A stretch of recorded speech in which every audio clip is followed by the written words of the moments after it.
You know how some carriers give you so little for your older busted phone you just end up living with it? I don't think so. Verizon lets you trade in your broken phone for a shiny new one. You break it, we upgrade it. You dunk it, doggy bone it. Slam it, wham it, strawberry jam it, we upgrade it. Get a 5G phone on us with select plans. Every customer, current, new, or business. Because everyone deserves better. And with plans starting at just $35, better costs less than you think.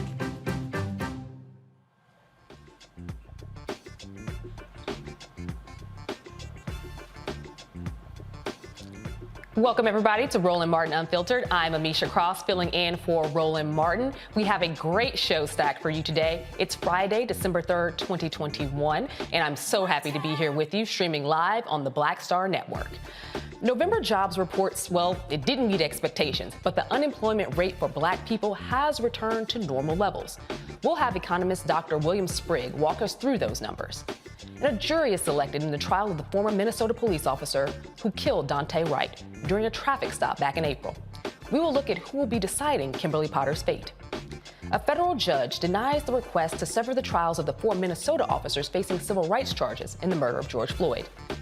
And the U.S. Supreme Court could soon roll back constitutional protections for abortion access. We'll talk to the Director of Advocacy at General Progress from the Center for American Progress and the Co-Executive Director of Men4Choice about what repealing those protections could mean for women across America. The parents of this week's deadly Michigan high school shooter are facing involuntary manslaughter charges. And Monday is Black Freedom and Economic Day. We'll tell you what you can do to help Black businesses. Georgia destroyed a Black town, and now former residents want justice 50 years later. The president of the Linnentown project will explain what justice should look like. And Sunday is the 30th annual David A. Walker Memorial Double Dutch Holiday Classic. We'll have a preview with the National Double Dutch League president. And in our Education Matters segment, one school figured out how to deal with the COVID gap. It's time to bring the funk on Roland Martin Unfiltered. Let's go. He's got it. Whatever the miss, he's on it. Whatever it is, he's got the scoop, the fact, the find. And when it breaks, he's right on time and it's rolling. Best believe he's knowing. Putting it down from sports to news to politics. With entertainment just for kicks, he's rolling. It's on go, roll, roll, y'all. It's Roland Martin, rolling with Roland now. He's funky, he's fresh, he's real, the best, you know he's Roland Martin now.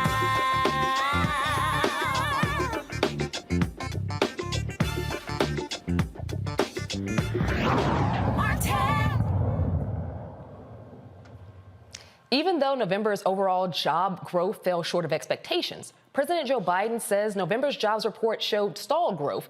The U.S. is looking at the sharpest one-year decline in unemployment ever. That's a big deal, folks. Let's take a look at those numbers for Biden and contextualize them for Black workers. November's unemployment rate dropped from 7.9% to 6.7%. And for men over 20 years old, unemployment fell an entire point, from 8.3% to 7.3%. And for Black women, it fell 2 points. Big differences. Black men saw a job growth up to 6.6%, and Black women up 5.7%. And in November, the Black unemployment rate at 6.7% is still higher than the unemployment rate for high school dropouts that fell from 7.4% to 5%. To break all of this down, joining me now is economist Dr. William Sprigg from Howard University. Good to see you.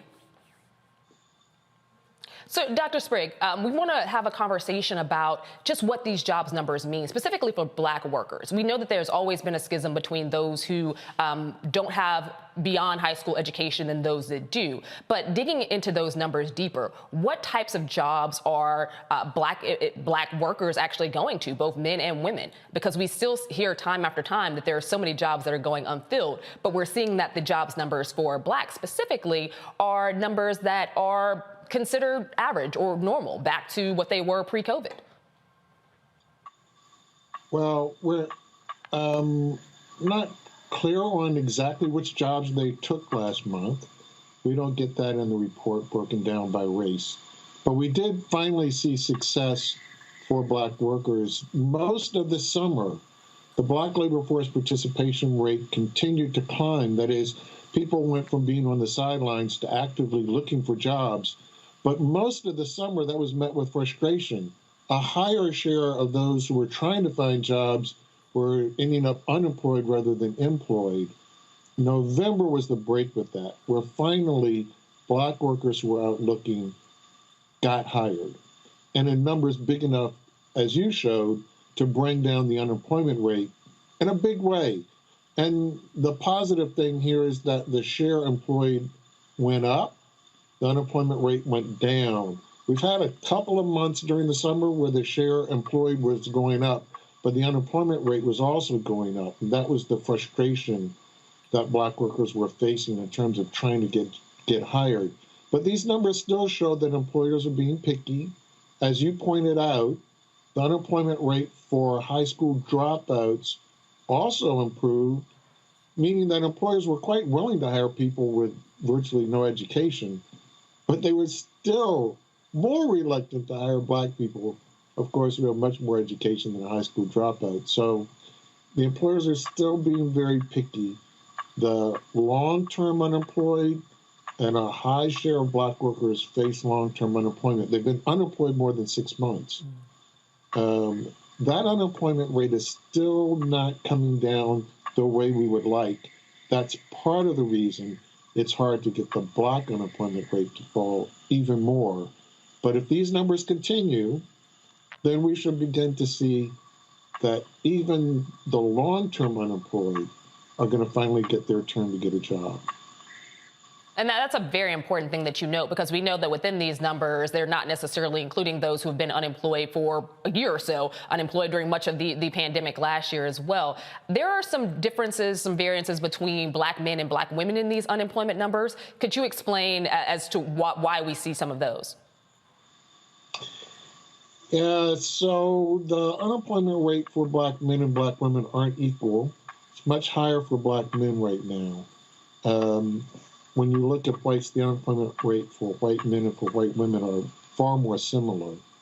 This, again, is employers being picky. But it's a good thing that the share of Black men holding jobs is finally showing some recovery. At 61%, it's not where we would like it to be, but it's definitely moving in the right direction. And the other good thing in this report was that while the Black labor force participation rate, the share of Black men actively trying to get jobs stayed flat, that this movement was out of unemployment into employment. So we still have some Black men who aren't in the labor force. We know that COVID had a disproportionate impact on Black men because of the type of jobs that we have. We tend to be in frontline service providing jobs, transportation, and jobs that put us in contact with people. And so there's still a drag on participation because of the disease. And that's why we need to make sure that all Black people get vaccinated. It's the one way to fight against the virus, but it's the one way to keep yourself in the labor force. Absolutely. And to that point, we know that there is a new variant out right now that has caused some fear amongst employers themselves, just looking at some of the numbers and not really expecting to have as many people come in, especially from some of those frontline jobs that you spoke of a minute ago. As you probably know, there was a phrase coined a few months ago called the she session, relating to the lack of women who are reentering the job force as COVID started to, I guess, somewhat be in the rearview of what Americans considered at least last year. And a lot of that was due in large part due to lack of access to childcare. That's not necessarily bear out in the numbers that we reported earlier on Black women here, even though we know that a lot of Black women are raising kids in single parent households. So it seems that there's still some workforce availability, and Black women are still somehow making this work. They're somehow making it work, but it is still a barrier for Black women. The labor force participation rate for Black women and the share employed have been growing really well, but We know there was weakness in the child care sector. It was one of the sectors where we didn't see the kind of job growth we saw in other sectors. That is a sector that employs a lot of Black women. And child care workers also need child care for their children. Until we can get the president's Build Back Better legislation through the Senate, the nation itself is going to suffer because we as a nation are not making the public investment that other nations make in the care economy. This isn't just child care, but this is also elder care, and it's also paid leave. In the midst of this crisis, we still had a large number of workers in November report they couldn't participate in the labor market because of COVID. Either they had it or they were quarantined because of a relative had caught the disease, or they were caring for a relative with the disease. And so it's still a drag on our economy that we can't get paid leave so that women can continue to be attached to their job, to the labor force, even when they have to take these pauses for care in their family. And the United States stands out among all the nations when we look at the wage gap between men and women. The wage gap between men and women in the United States is larger than virtually every other country. Among the G20, the 20 largest economies, we're 20th. And that's because we don't have paid leave. All other countries have paid leave. And that lets women continue to be connected to their employer, not interrupt their careers every time something happens and they have to do some care work. We can't deal with that as a nation. That's not going to get us the growth that we need going forward. So without the Build Back Better, we're going to continue to see these incidences where we get bottlenecks in the labor market, something disrupts the labor market, women have to do some sort of care work, we lose their participation, we lose their productivity, we lower their wages. This is a formula for failure of our economy. So it's very important that we change the language. People should not say Build Back Better as social programs. This is the same investment in infrastructure as building a bridge or a road. If you don't have roads, I can't get to work.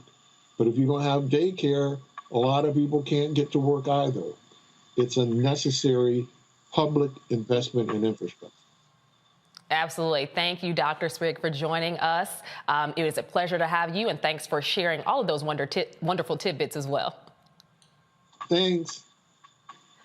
I'd like to introduce everyone to our panel tonight. We have with us Matt Manning. He's a civil rights attorney. Michael Imhotep, a fan favorite. He's the host of the African History Network show. Kelly Bethia, communication strategist and attorney as well. Welcome to all of you. Hi. Hello, Amisha. You're doing a great job. So I know all of you just heard of the conversation that was held with Dr. Sprigg, so I want to bring in some of our men first, just because obviously there are some major differences as it relates to Black male employment at this stage. So I'm going to start with you, Michael. What do you see as, I guess, some moments or, places where we can shed light here? Is everything dark or at the end of a tunnel? What are some of the things that you would hope to see in the next few months as it relates to Black male employment? Well, thanks, Amisha. And once again, you're doing a great job here and on the other network. No, it's not all doom and gloom. We saw the unemployment rate drop down to 4.2%. We saw labor force participation increase as well. But also something that we're seeing is that September and October, we saw the unemployment, we saw the jobs numbers adjusted upwards of about 82,000 more jobs added with the adjustment September and October. So some of the things I like to see addressed when it comes to African-American men, and I'm somebody who used to work for an employment company and help people get jobs, help African Americans get jobs. And I organized 2 career fairs for a local community college here about 10 years ago. I would like to see some barriers introduced. I'd like to see some barriers addressed, whether you have African American men who may not have state ID, may not have driver's licenses. They may have issues with transportation. They may have issues with, they may have skills, but they don't know how to market themselves as problem solvers when it comes to their resumes. There are different barriers. And another thing that's important is oftentimes people get nervous when it comes to interviews. I'm somebody who's conducted interviews and hired people. A lot of times people get nervous when it comes to interviews. They may have the skill, okay, but they don't know how to present themselves, market themselves, and sell themselves in interviews as well. So a lot of those soft skills need to really be addressed. And we deal with cultural differences when we deal with a situation where you have a white recruiter, and they may be somebody from a totally different region than the region that African Americans live in. You have a white recruiter who may not be sensitive to different barriers that we deal with as well. So I think those things need to really be addressed also. Thank you. And Matt Manning, I want to bring you in here as well on this. Being a civil rights attorney, we know that employment happens to be in the wheelhouse of civil rights, especially as it relates to the Black population and a lot of the barriers that we've seen for decades, specifically towards what Michael was talking about a moment ago. What does this jobs report mean to you, and how are you going about, or how are civil rights leaders and attorneys going about ensuring that Black males aren't left behind as we try to reconstruct America and rebuild our economy during this COVID-19 era? Well, that's a great question. Let me first say thank you to Dr. Sprigg for teaching the best and brightest minds at my alma mater, Howard University. I had to get that out of the way. What I would say is I think there's a lot of really good work going on around the nation. You guys may be aware of it, but the Ban the Box initiatives, that's what immediately comes to mind. And that's allowing people who have been incarcerated to get back to full employment by not allowing employers to discriminate against their felony history, particularly when it's a long time ago, it's not violent, and it has no nexus whatsoever to their ability to do the job. So I think in that respect, it's important that we continue to empower not only the formerly incarcerated, but anyone else that has a proverbial black mark, if you will, against their employment, and allow them back into the employment sector so they can continue to contribute for their families. The other question I kind of have that's a little bit of an offshoot is the correlation between the hourly wage and inflation. I know the hourly wage went up about 5%, but what I hope to see aspirationally is that continued improvement allows families to buy more food and put food on their table a little better as we all kind of navigate this crisis. So I would say Ban the Box initiatives are really important. We need to support those around the country so we can ensure that our brothers and sisters are able to work as fully as possible. Absolutely. And Kelly, going to bring you in here as it relates to Black women. In many cases, the standard bearers of the community, what we're seeing are numbers that don't always tend to match up to the reality in the Black community. The Chicago Foundation for Women put out a report just this week around how the unemployment numbers, or how unemployment is affecting Black women, specifically mothers. So I kind of question how the national numbers jive with what's happening in cities across America, particularly large urban centers, and the process of moms getting back to work. When we know that we're looking at the Build Back Better plan, it's kind of hanging in the balance, but we don't have childcare right now. There's no real place for a lot of these women to have their kids be while they're working. So what do you see happening for Black women specifically, and do you see a big divergence between those who have high school diplomas versus those who have more advanced degrees? Because there are several in this economy who are now competing with people who have more degrees for lesser jobs, actually. Yeah, when it comes to the diversion, that definitely exists, but it's also a matter of people kind of sort of knowing their worth as well. So while the job numbers have improved some, you still have to juxtapose that with the great resignation that's happening right now and exactly why people are leaving their jobs to find other ones. So a lot of that is because people are knowing what their worth is. It's because people are, finally realizing in the midst of a pandemic that they can actually negotiate for more money. They can actually ask for more money, and they deserve more money. And if it means quitting that job in order to get something better, then that's what's happening as well. But when it comes to Black women, it's really hard to gauge that properly because data does not necessarily keep track of Black women as well as other demographics, and that's historical as well. So I can't really speak on that per se, but what I will say is that as far as Black women are concerned regarding especially like you said, motherhood and the like, that this goes back to people knowing what their worth is. And childcare is expensive, yes, but the people who are housing the children in their daycare centers, they're not getting paid as well. So it's a lot of factors in that. Even though childcare is expensive, the owners have their own expenses as well. So it's a lot of things going on with that. But we definitely need more data to figure that out and explore that further. Thanks, Kelly, and we'll definitely continue this conversation. Coming up on Roland Martin Unfiltered, we will have information about the jury that's being selected in the trial of the former Minnesota police officer who killed a Black man. We'll tell you who is on that. And later, the Black descendants of a Georgia town are looking for reparations. We'll explain. But first, we have to take a quick break and listen to our partners, Nissan and Amazon. This is Roland Martin Unfiltered on the Black Star Network. We'll be right back.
Betty is saving big holiday shopping at Amazon, so now she's free to become Bear Hug Betty. Settle in, kids. You'll be there a while. Ooh, where you going?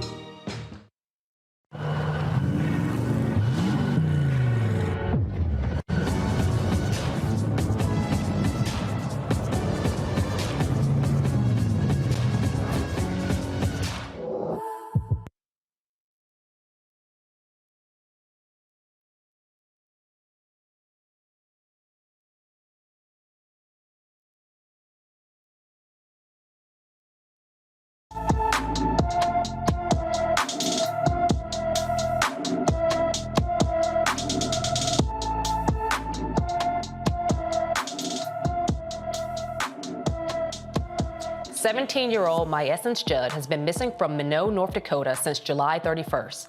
The teen is about 5 foot 2 inches tall, weighs 130 pounds, with black hair and brown eyes. My Essence also has a nose ring. If you have any information on My Essence Judd, call Minot, North Dakota Police Department at 601-852-0111. A federal judge says the 4 former Minneapolis police officers facing civil rights charges in the murder of George Floyd will stand trial together. The judge denied a motion by J. Alexander Quang, Thomas Lane, and Tu Tao to separate the federal trial. Derek Chauvin, Quang, Lane, and Tao are accused of depriving Floyd of his rights while acting under government authority during his killing in May of 2020. Chauvin is serving 22 and a half years in prison. We're going to bring back our panel. Welcome back, Matt Manning, civil rights attorney, Michael Imhotep, host of the African History Network show, and Kelly Bethia, resident attorney and communication strategist. So, Kelly, I will start here with you. We all follow the trial of Derek Chauvin, and many of us were anxiously awaiting what would happen to the other officers. What are some of your thoughts on some of the latest outbreaks here, of all of them basically being tried together? What does that mean? It means that a full story can actually be told in front of the jury or judge, depending on how this trial is going to go. I don't know whether it's going to be a bench trial or a jury trial, but it will definitely be a full story being told. When you separate defendants like that, when you sever the defendants like that, what happens is you kind of have to tell the same story over and over again for how many people? It's 4 trials at that point. But in a case like this, since all of them played an integral role in George Floyd's death, all of them had a hand in how he died, it makes sense for all of them to be tried together, especially on a civil side of things, because you don't have to parse crimes out, right? You have to tell the full story so that the jury or the judge or both can have a better understanding of what exactly happened.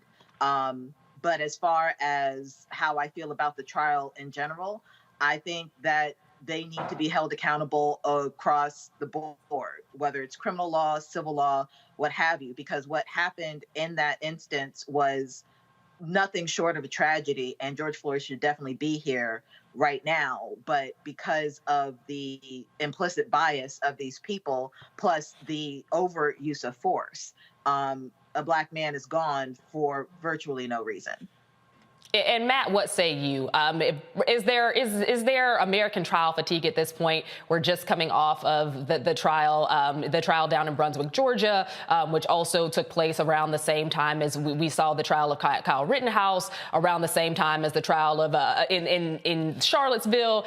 What say you about this at this point, and where does America stand as it relates to so many trials, so much conversation around a lot of the degradation of our society and the police brutality, as well as civic brutality in many cases as it relates to race? You know, I don't think there's a trial fatigue. In fact, the opposite. I think the fact that people are seeing it on their televisions every day in the 24-hour news cycle is imperative and important to me as a lawyer, because now when I put a case forward, I prosecute civil rights cases. People are seeing them. They're not anymore as much an aberration or something that seems like a nuisance brought against the government, but instead they're the topic du jour. So I think that's helpful. I don't think people are fatigued at this point. I think they're fatigued by the social commentary and the discomfort that may elicit related to that. But in terms of the actual coverage of the trials, I don't think that there's a trial fatigue. And I think that her analysis was spot on earlier about, a composite story being told. But what I do think is interesting is if they had been able to sever the trials, then presumably you would have had the other 3 defendants saying, hey, it's that guy's fault, right? But when all 4 of them are sitting there, it's very difficult to separate. They're being tried at the same time. So I think that adds a wrinkle that would make me, as a criminal defense attorney as well, uncomfortable, because I would have to tell my client, it's going to be much harder for us to put all of the onus on somebody else when all 4 of you are sitting at the same table. Even if we do that substantively, it'll be much more difficult. And Michael Imhotep, I know that it is hard to read the tea leaves in some of these cases and some of these trials. Mm-hmm. But what do you think is going to come down the pipe here? This entire process has been played out now for close to a year. We saw the protest in the name of George Floyd that not only started in America but then became global. We've seen Derek Chauvin get time that some people didn't even expect for him to get, just because of how these trials typically go and officers get off. But now, what do you think is going to happen, on the heels of all of that action, collective action? Well, I think you're going to have more guilty verdicts here. And the defense attorneys argued that it would be hard if you have them tried all together. It would be hard for the jury to discern the involvement of each one of the co-defendants. Because, they some of them probably want to plead the shaggy defense. It wasn't me. But if you try them all together, they won't be able to do that. OK, and U.S. Magistrate Judge Tony Leung, he ruled that the joint trial, he ruled that there was no evidence that the joint trial would harm the defendant's right to have a fair legal process also. So it's good that they're going to try them all together, and hopefully justice will will prevail here as well. Absolutely, absolutely. And we're going to move on to the next one here. I'm sure you guys have all been following it, whether we wanted to or not. Jurors in the Jussie Smollett trial had the day off. Prosecutors rested late Thursday, but not before a weird twist. Defense attorney Tamara Walker asked for a mistrial after accusing Cook County Judge James Lynn of threatening her during a sidebar. Judge Lynn denied the mistrial motion. The defense will continue putting on its case Monday. The jury could have the case by Tuesday. Opening statements will begin Wednesday for the trial of Kim Potter, the former police officer who killed Daunte Wright during a traffic stop back in April. Jury selection wrapped up this morning, seating 14 people who will be deciding if Potter is guilty. Here's a breakdown of that jury. 11 whites, 2 Asians, and 1 black woman will hear the evidence in connection with the shooting of the 20-year-old black man. The jury is equally divided between men and women, and the ages range from 20 to 70. Kim Potter faces first and second-degree manslaughter charges for the shooting. We're bringing back our panel. Matt, I'll start with you. So the makeup of this jury, what do you make of it? We always talk about making juries more diverse, ensuring that they are representative of the community, the people that we need to serve, and that they speak in accordance with the law. What do you make of this jury makeup? We know that juries can make or break decisions, but we also know that in cases where there is a black victim, it does not necessarily always behoove us to have a jury that is majority white. So what do you say here? You know, it's not a jury of the peers of the victim, and that's unfortunate because the more black people you have on there, presumably you'll have more people who will understand not only what happened to Mr. Wright, the tragedy, but also all of the societal forces that coalesce that, you look at in a trial. So it is concerning obviously you want more people, a greater representation of the community on the jury. But what I do think is interesting is that there are 2 alternates. And what I wanted to explain to people is that, believe it or not, it's important to have those 2 alternates. I have actually tried murder cases before where both alternates were put on. And that's important because procedurally what happens is they listen to all the evidence and they listen to everything until the very end when the jury door is closed. So I think it's important that we have greater diversity in juries, particularly in a state like Minnesota that has greater racial diversity. So this is not representative of that, which is concerning for, justice for Mr. Wright. Kelly, to that point, we just came off of a trial in Brunswick, Georgia, where we had a majority white jury, and they leaned in a way that, initially, based on the composition of the jury, many blacks had very little faith that they would. So does that speak to a sea shift or a change in the way that these juries might be viewed in terms of composition? Or do you feel that there still needs to be more done, or what can be done to make sure that these juries are more diverse and representative? So, okay, let me break it up a little bit. In the Brunswick trial, I did not have faith in that jury whatsoever until the verdict came out, right? And I feel like a lot of people were in my shoes in that regard. But I don't think that was a shift, so to speak, as you just said. I think that was more of just how well the prosecution delivered its case and presented it to the jury, and just how egregious the defendants were in their actions towards Ahmaud Arbery, right? So it's not that it was an easy case whatsoever, but what I'm saying is the prosecution did a fantastic job in laying all the evidence out, painting a story, describing what happened, matching it to the law, et cetera, et cetera. So translating that over into this case with Mr. Wright, we still need juries to be more diverse, because that was an anomaly. It shouldn't be, but it absolutely is in the current political climate that we are in now. So again, until that verdict is in the favor of the victim in this case, I'm going to be hesitant when we see a basically all white jury, because we don't have the trust in the system to really lean on and say that, hey, it doesn't matter what your race is or what your gender is, you're just going to do what's right. History says otherwise. So until we come up with a way to garner a more diverse jury pool in all cases, then I'm going to be hesitant in cases like this. And Michael, I want to get you in here before we have to hop to break. Are there any concerns that you have or ideas you have about the age makeup here? Because it's pretty vast as well. There may not necessarily be as much diversity in the actual ethnic backgrounds of many of these jurors, but there is a 20 to 60-year-old age variance amongst those who sit on this jury. Do you think that that's going to make a difference? I wouldn't necessarily say that's going to make a difference. My concern is the same thing I said maybe 3 or 4 weeks ago here on the show. Is white women's tears when they get on the witness stand and break down and say, "I didn't mean to kill that boy. Jesus help me," things like that. So that's my concern. Okay, having reported on the number of trials, that's my concern right there with this case. So. We'll see how this goes. Hopefully, she'll be convicted as well.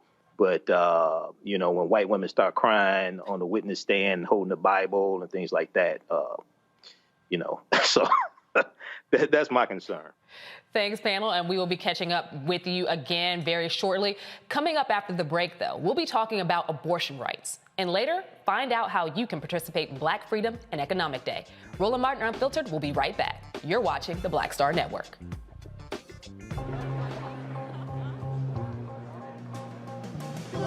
Are the stars out tonight?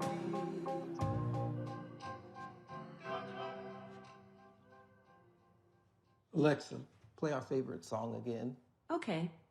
I only have eyes for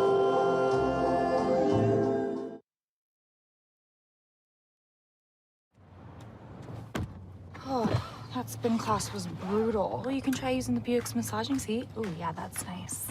Can I use Apple CarPlay to put some music on? Sure, it's wireless. Pick something we all like. Okay, hold on. What's your Buick's Wi-Fi password? Buick Envision 2021. Oh, you should pick something stronger. That's really predictable. That's a really tight spot. Don't worry, I used to hate parallel parking. Me too. Hey. Really outdid yourself. Yes, we did. The all-new Buick Envision, an SUV built around you, all of you.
Hey, I'm Cupid, the maker of the Cupid Shuffle and the Wham Dance. What's going on? This is Tobias Trevelyan. And if you're ready, you are listening to and you are watching Roland Martin Unfiltered.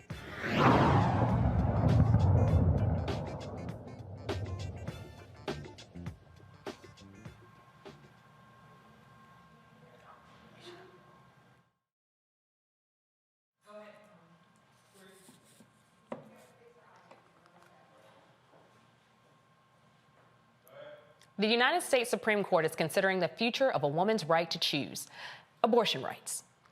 At risk, once again, is the 1973 landmark Supreme Court decision of Roe v. Wade, which legalized abortion nationwide before viability, which can occur at around 24 weeks of pregnancy. These new laws seek to ban the procedure 6 weeks into pregnancy in Texas and 15 weeks in Mississippi. Joining me now is the Director of Advocacy at General Progress from the Center for American Progress, Edward Theogene, and the Co-Executive Director of Men4Choice, personal friend of mine, Orrin Jacobson. Welcome to you both. Hello. Nice to be with you. So I'm going to start with you, Adwith. We're seeing right now a full frontal assault, and we have seen the building blocks towards this assault now for quite some time, basically since Roe v. Wade became the law of the land. What would you say is the prediction of what this Supreme Court will actually do and its impact or potential impact on women across America? Wow, I think that's a really big question. It's hard to say right now. I mean, what the court is really deciding at this point is whether the 15-week ban in Mississippi can stand. And if they decide that this 15-week ban in Mississippi can stand, then that means that it undermines all of the core tenets and values of Roe v. Wade. So they would basically be gutting everything from Roe v. Wade. It went in and out, and then it went blank. Can you hear me? No, absolutely. And I'm going to bring you in here, Oren, as well. Sorry, my earpiece went out for a moment there. I'm going to bring you in here as well, Oren. I know that you are doing some great work basically bringing men to the forefront of this conversation, and men are often left out. What would you say men should be doing, or what impact has your organization had in terms of building resistance to what we've seen in terms of not only the Mississippi law, but bills and legislation across the country that have whittled down and threatened Roe v. Wade? Yeah, so our focus as an organization is really on partnership and allyship, right? Our job is not to set the direction of the movement, but to bring more men in to support those who are most directly impacted, who are leading bravely and proudly on the front lines. And so, our organization started in Illinois and has been part of a coalition here over the last several years that has made a meaningful progress on issues of abortion rights and access, including ensuring that low-income people in the state of Illinois can have access to abortion via their Medicaid insurance, and finally this year removing barriers to access for young people who are in harm's way, who do not live in safe homes. But Illinois is in a very different place than the vast majority of the country is, and so what we're trying to do on our end is to really educate and activate more male allies in other states. We've got a college fellowship program now that's been launched in Florida and Georgia, all with the intent of activating more young men in those states, young male identifying allies, so that we can build more capacity to support the organizations on the ground in these states that are leading this fight, in particular for the fights to come, because this battle is going to be in the states in particular, especially if the Supreme Court goes any further in gutting Roe. Although obviously it should be said that in many states across the country, Roe is already effectively non-existent. Absolutely. And then piggybacking off of that, and I'm going to ask you this, because we know that in states across the country, as Oren just pointed out very well, Roe had basically been diminished in terms of creating liability for providers, up to criminalizing them themselves, making women have to get ultrasounds or have to get some levels of counseling. We know that there have been so many impediments that have been put in place across multiple states that made it really difficult for women to access abortions. Mississippi, for instance, has only had one abortion clinic now for decades. With that being said, and we've seen these full-scale assaults continue on and on and on, we hear the Supreme Court now leaning towards pushing back the option of abortion rights to the states, basically. So what does that mean when we see what the states are already doing? How will that impact women, specifically women of color and those in impoverished backgrounds? Yeah, I mean, this decision would have an immediate ripple effect. There's at least 12 states who would ban abortion outright. So there's a bunch of different trigger laws that are in place. And I think even from what we heard in the oral arguments, which there were a lot of concerning comments, I feel like states are going to be emboldened that starting this next legislative session, we might see more onslaughts of deterioration of access to abortion, more similar bills like you were talking about, the ultrasounds, the mandatory waiting periods, and all of those different things. Roe has always been the floor and not the ceiling of what access should look like. So, I mean, it's going to be very concerning to see what happens next. Half the states that in the U.S. are posed to ban abortion entirely if the court overturns Roe. Absolutely, and I'm going to take a moment to contextualize this a little bit for folks, because I do see arguments on the left as well sometimes, particularly from people of color, men of color, and people who just happen to be anti-abortion. And I would suggest that you put yourself in the shoes of a woman who has been a victim of a sexual assault or a victim of incest. But beyond those two cases, which there is no exception in the Mississippi law for those either, but beyond those two cases, we have women who are going through severe depressive states, women who have been abused, women who don't have the economic wherewithal, the economic stability, women who just are not ready. All of those are viable reasons to decide that you don't want to continue a pregnancy. These are things that I think should always be in the hands of the woman, of the person who is actually carrying the child. And what we know is that these term limits, these week limits that they're trying to reduce time and time again, Mississippi, for instance, but we also saw Georgia try it. We've seen it in Texas. These place an undue burden on women. The majority of women don't know they're pregnant instantly. It is between 12 to 16 weeks that most women even find out that they're pregnant. This is not something that is automatic. So we have to think about those instances and the crisis points that women have when they're forced to carry pregnancies that they don't want. So I'll take a short moment to talk about a semi-personal story. My own mother was a victim of sexual assault. And I remember as a small child, I was about 5 at the time, my mom slit her wrists. She threw herself down the stairs. She tried to use a hanger. She did not want to be pregnant. But coming from the background that my family does, with grandparents that are extremely religious who did not approve of abortion at all, my mom saw the only way out was to injure herself. And she was not alone. There are women across the country that will do the same types of things, try to find a backdoor type of doctor somewhere. They have risked their lives, and many women have died. Eradicating abortion isn't something that is going to happen, even, if the Supreme Court leans in a different direction on Roe v. Wade. Women will always find a way. But there's an emotional toll, a physical toll, and a financial toll that comes along with this. So, Orrin, I'm going to go back to you on this one, because I know that you have spent quite a bit of time talking to men about this specifically, and what some of those conversations have been and how you've helped them to become advocates in this space. Yeah, I mean, even just listening to you, the way it feels just hearing you, I don't think that most guys understand how dehumanizing that basic idea is, right? The fact that the government can control whether or not and when and how you decide on your family.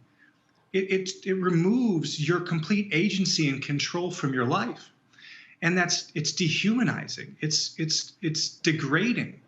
And it's hard for many men to put themselves into your shoes, to be totally honest with you. Part of the challenge with engaging men on this issue, number one, is that most men don't actually understand the harm these laws create. And number two, the issue is already so stigmatized, and it's heavily centered in a gendered way, that many guys just sort of walk away from the issue and sort of leave it on your shoulders to tackle the problem, to the extent that they even understand fully what the problem is. And so we're trying to help shift that. And part of the thing that we talk often with men about is really exploring a very basic question, which is whether or not a person can be free if they don't have the power to control their own body.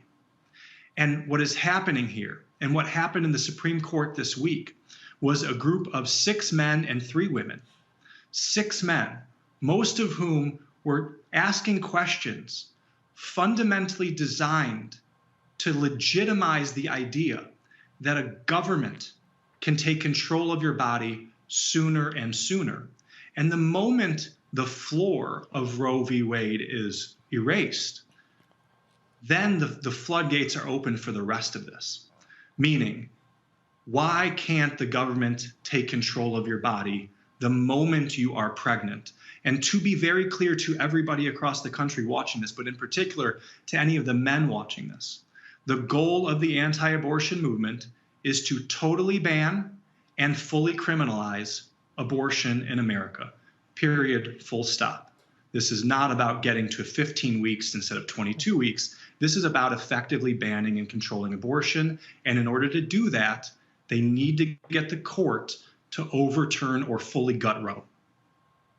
Absolutely. I'm glad that you pointed that out. And we also have to remember that many of these same state representatives and state legislatures across the country who have pushed so fervently against Roe v. Wade are some of the same representatives who have pushed against access to various forms of birth control and providing health care and health care assistance for those who cannot afford, who cannot afford, or their jobs do not provide health insurance for them. So this has been a multi-tiered, multi-layered approach to control women's bodies for a very long time.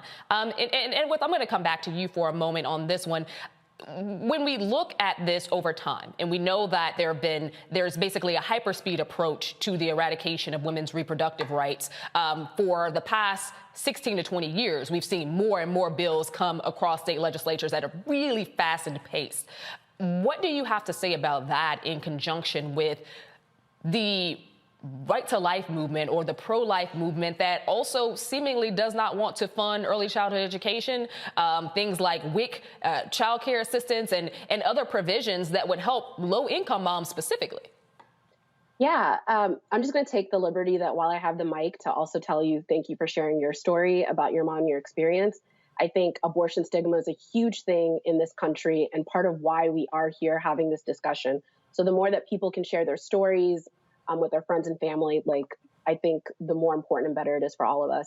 And also going back to the question, I really do appreciate you drawing the connections between the pro-life movement who say that they're here in pro-life, but like you said, they don't want to expand access to early childhood care. They don't want to expand access to food. They don't want to take care of people. And it was also fascinating that during the oral arguments, Justice Amy Coney Barrett basically was like, hey, if you don't want to have the kid, you can still have the pregnancy and put it up for adoption, completely disregarding any healthcare risk, any medical care access that you might have, completely disregarding the toll that pregnancy could even have on your body.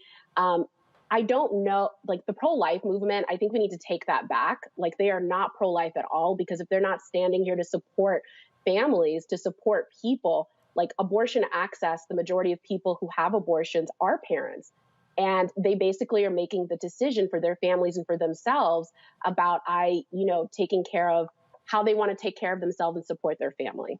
So the pro-life movement is not here to invest in families and invest in people. They are here, just like Oren said, to end and eradicate abortion full stop. In Texas, where we have SB 8, which was the 6-week abortion ban, they also have moved forward to ban out medical abortion through pills. So that's the easiest, fastest way for folks to get an abortion. So, and that ban itself is still standing. So for the people of Texas, they do not have access to Roe v. Wade. They do not have access to abortion, and it's challenging and difficult. And this sounds like gloom and doom because it technically is gloom and doom. But Oren, what do you think is going to be the real life consequence? And I say that just because in places like where we're from, the great state of Illinois, abortion rights are going to stand. But for people who live in the South, people who live in the Deep South, people who live in some areas in the Midwest as well, even some of the neighbors of Illinois, what would you say to those individuals? Because it's not like you can predict when you're going to be a victim of rape or incest. It's not like you can predict when you're going to have the emotional trauma and turmoil of an abusive relationship. You cannot predict when a guy is going to up and leave and you're stuck and you don't have family or anybody to fall back on in terms of having that level of support and taking care of your children. What can those people look forward to? Because we know that everyone cannot afford to travel from Florida, Texas, Louisiana to Illinois or to New York to be able to access an abortion. Yeah, and by the way, you can't predict being 14 weeks pregnant in February of 2020 and finding yourself in a pandemic, losing your job, and under this new potential ruling from the Supreme Court, the state of Mississippi would have control over what you did next and could force you to carry a pregnancy to term that you could choose to terminate safely at this point in time without creating the massive hardship or without multiplying the massive hardship you're already dealing with in this scenario. Look, I think what you just laid out is going to be the challenge for advocates across the country, because if these rights are even further eroded, which again, as we've said multiple times in this conversation, in many of these states, Roe v. Wade doesn't exist, and there's already massive barriers to access. So I think one of the big challenges for advocates and for allies and for everybody across the country who supports people's right to choose access to abortion, how are we going to help these people actually access that right? And in many cases, what that might mean is that we have to figure out how to help people travel. You know, I think that if the Mississippi ban or the Mississippi law were to go forward, you'd be in a situation where the average person in America might have to travel hundreds of miles to access what is safe, essential health care. And so there's going to need to be a network that gets not just created, because it exists in some ways right now, but supported and funded. And we're going to all need to pitch in. The people of our state of Illinois are not going to have to worry about access for people in our state. But I hope that pro-choice advocates in Illinois do everything they can to make sure that somebody in Georgia, somebody in Mississippi, or in Louisiana, or in Texas has access to an abortion if they need an abortion. And so it's going to take everybody from outside of these states working with the leaders on the ground inside of these states to provide the support and access and resources that people need in order to have access to basic rights and to ensure their basic human dignity. And in the long term, we're going to have to go state by state, district by district, and win on the ground electorally so that we can pass different laws in those states. And that means a very, very long fight.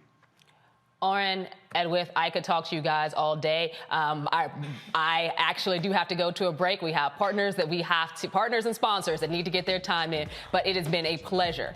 Still to come on Roland Martin Unfiltered, the state of Georgia destroyed Linnentown to make way for the University of Georgia. Now, the descendants of that town are wanting reparations. The president of the Linnentown project will explain, and later in our Education Matters segment, how one D.C. school helped lessen the COVID gap in education. Roland Martin Unfiltered will be right back, right here on Black Star Network.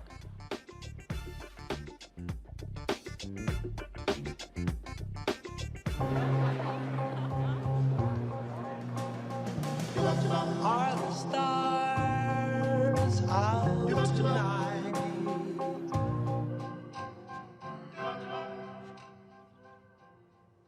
Alexa, play our favorite song again. Okay. I only have eyes for you.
Maureen is saving big holiday shopping at Amazon. So now she's free to become Maureen the Merrier.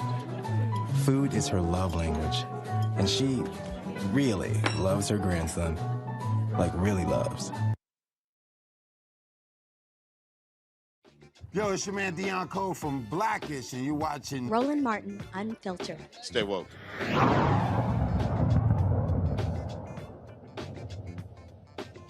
Black Freedom and Economic Day celebrate Black businesses and entrepreneurs by encouraging consumers to spend their money within their own communities.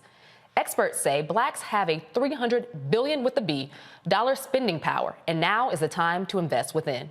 Joining us now is historian Carl Mack. Good to see you, Carl. Thank you so much, sister, and happy holidays to you. Thank you, thank you. Ate enough turkey for multiple people. question for you. So what is happening with this money? This is a lot of money. We're talking about with a B going through the Black community. So if the money isn't being spent on the Black community, where is this money going, and how can we reinvest it towards actually making money for people who look like us and the small businesses that are basically the building blocks of our communities? Well, let me just tell you why I wanted December 6th. Historically, why I thought December 6th is one day that we as Black folks need to celebrate not only our freedom, but also from an economic standpoint. And I'm talking historically. What a lot of folks have failed to understand is that they have equated the last Blacks to be in slavery with Juneteenth. And what we have to remember is that after the Civil War, when Juneteenth was over, so let's say June 20th, slavery was still legal in the United States.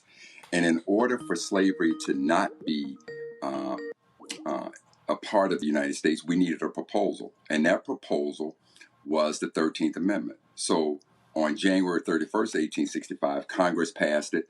And at the time, we had 36 states in the United States, which means that we needed 27 of those states to ratify the proposal, which became the 13th Amendment. And that happened with Georgia on December 6th, 1865. And so what I'm saying to folks is that in honor of remembering our freedom in this country, when chattel slavery was no longer a part of this nation, that we now take that day and spend only with our community. Now, what happens to the money and how we spend money throughout the year? You know, I've heard the number in 2019 to be upwards of $1.4 trillion. But how much of that money are we now spending in our community? And so what I'm asking people today to do is that on this one day, in honor of the freedom of all of us as a people, when chattel slavery ended, that we take that day to now support Black-owned businesses. I don't care if you go and buy a Black book, if you donate to the Roland Martin Show, whatever you do, but do not spend any money outside of our community on December 6th in honor of the end of chattel slavery and the freedom of us as a people. And that began to help us, especially in this time of the holiday season when folks are so apt to spend money anyway. But on this particular day, in honor of the 13th Amendment, which ended chattel slavery, let us take that day and support Black-owned businesses. So I think you just dropped a lot of knowledge on people here, not only with that history lesson, but also the connection with the Black economic empowerment and the drive to invest within our own communities. What do you have to say for those people who are wondering where they can find said Black businesses? There are a lot of people who may know one or two, but not necessarily a majority, or where they can find a lot of Black businesses within their area. Well, certainly, you know, there's the Black Chamber of Commerce that one could look at. But again, one does not have to reach very high to understand how we can support Black folk. I don't care if it's Black books. Like I said, you know, I know that Roland show has patrons, folks who support his show. If you having problems finding a Black-owned business, just go on YouTube and you know, Cash App Roland $10, $1. I don't care what you do. I'm simply trying to get folks to understand that on this day when we celebrate Black freedom, to understand it, let's support Black-owned businesses. Find a Black restaurant.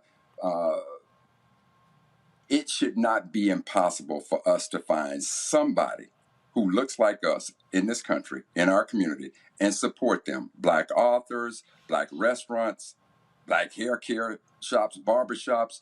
Again, you name it, just support a Black-owned business on December 6th. History loudly calls upon us to do this. And Carl, we know that there's been such a pushback and craziness and misunderstanding, or misunderstanding on purpose, around critical race theory about things like what you just told us, why this date is so important, what we should be doing on this date, and its relevance to Black people. How do we spread more information about this so that more people within our community, as well as those who want to support our community, know about this day, know what they should be doing on this day and its significance? Well, you know, the last time I was on Roland's show, I literally, I talked about the fact that I had a problem historically with Juneteenth. And my problem wasn't with Juneteenth in and of itself, but it was with all the lies that went around Juneteenth, that our ancestors in Galveston, Texas were the last blacks to be enslaved. It took them 2.5 years before they got word about it. Just all of the myths behind it, which when one believes that, they forget that when Lincoln signed the Emancipation Proclamation, there were 11 slave states that left the Union and they formed the Confederacy. But it's those 4 states that were also slave states that didn't leave the Confederacy. That didn't leave the Union: Maryland, Missouri, Delaware, and Kentucky. And after Juneteenth, you had over 265 black folks who were still enslaved after Juneteenth. So when they made Juneteenth a federal holiday, behind the lie that these were the last blacks enslaved, again, this is why it is so incumbent upon us to understand our history. And this is what this whole critical race theory, this is what white folks are most afraid of. They're afraid to take a look at the original sin that they created, what they did. And now when you talk about this issue of reparations, that's why they can't stand the idea of listening to reparations. And I will tell you, there's an argument for reparations as well. And one needs not look any further than Article 1, Section 9 of the Constitution, where the United States government, according to the Constitution, collected a tax for every black person that was imported in this country between 1788 and 1808. You take a look at the Mississippi Letter of Secession. If you look at the Mississippi Letter of Secession, and anybody who's listening to this, please pull that letter up. I need you to go to the second to the last paragraph that begins with the 2 words, utter subjugation. The state of Mississippi said that slavery to the state of Mississippi was worth $4 billion. Now keep in mind, we're talking 1861. Who knew what $1 billion was in 1861? Yet the state of Mississippi said that slavery, our ancestors' free labor, was worth $4 billion. And all I'm saying is, we want to talk reparations. You take that $4 billion and now multiply that times 15, 16 slave states.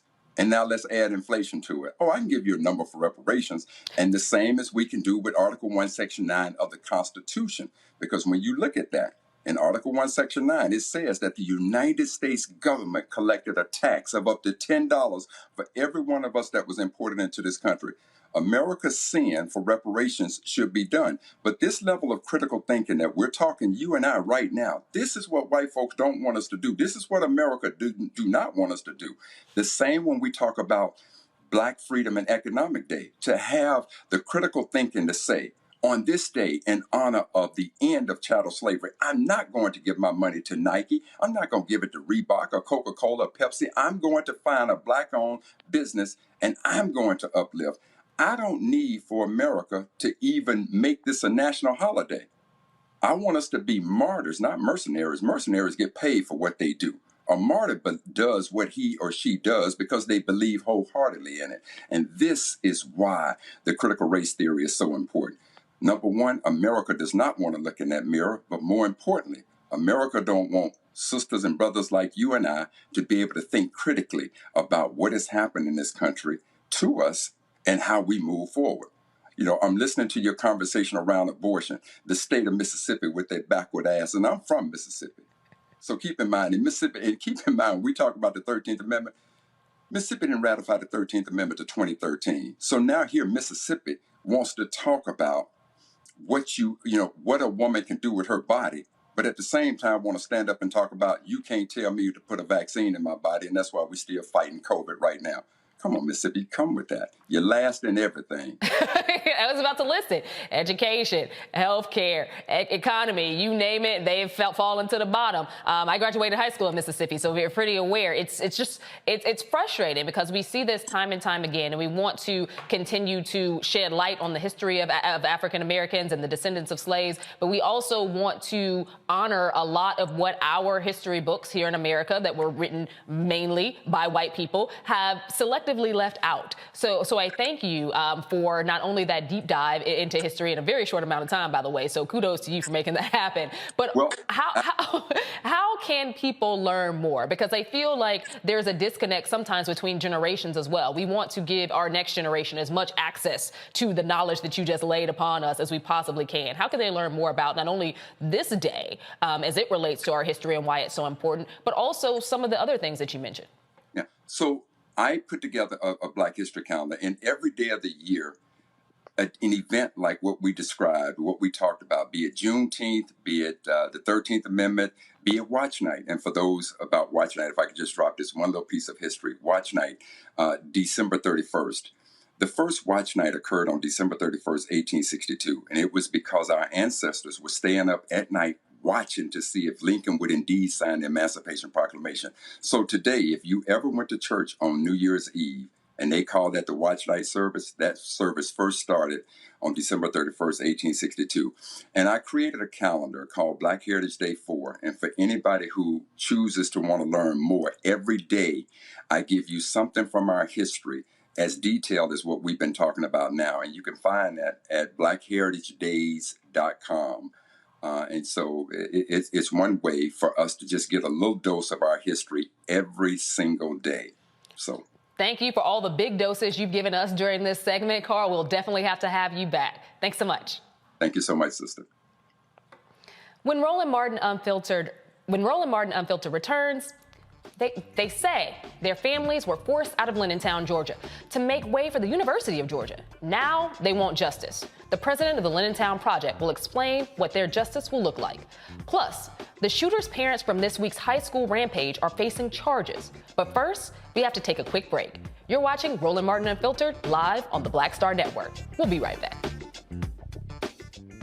Once upon a time, there lived a princess with really long hair who was waiting for a prince to come save her. But really, who has time for that? Let's go. Feeling myself. I'm feeling She ordered herself a ladder with Prime one-day delivery, and she was out of there. Almost some hood girls looking back at it, and a good girl in my tax bracket. Now, her hairdressing empire is killing it. And the prince? Well, who cares? Prime changed everything. But I'm back at it, and I'm feeling myself. Oh, that spin class was brutal. Well, you can try using the Buick's massaging seat. Ooh, yeah, that's nice. Can I use Apple CarPlay to put some music on? Sure. It's wireless. Pick something we all like. Okay, hold on. What's your Buick's Wi-Fi password? Buick Envision 2021. Oh, you should pick something stronger. That's really predictable. That's a really tight spot. Don't worry, I used to hate parallel parking. Me too. Hey. Really outdid yourself. Yes, we did. The all-new Buick Envision, an SUV built around you, all of you. Are the stars out tonight?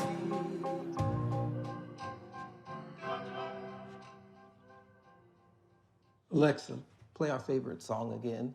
Okay. I only have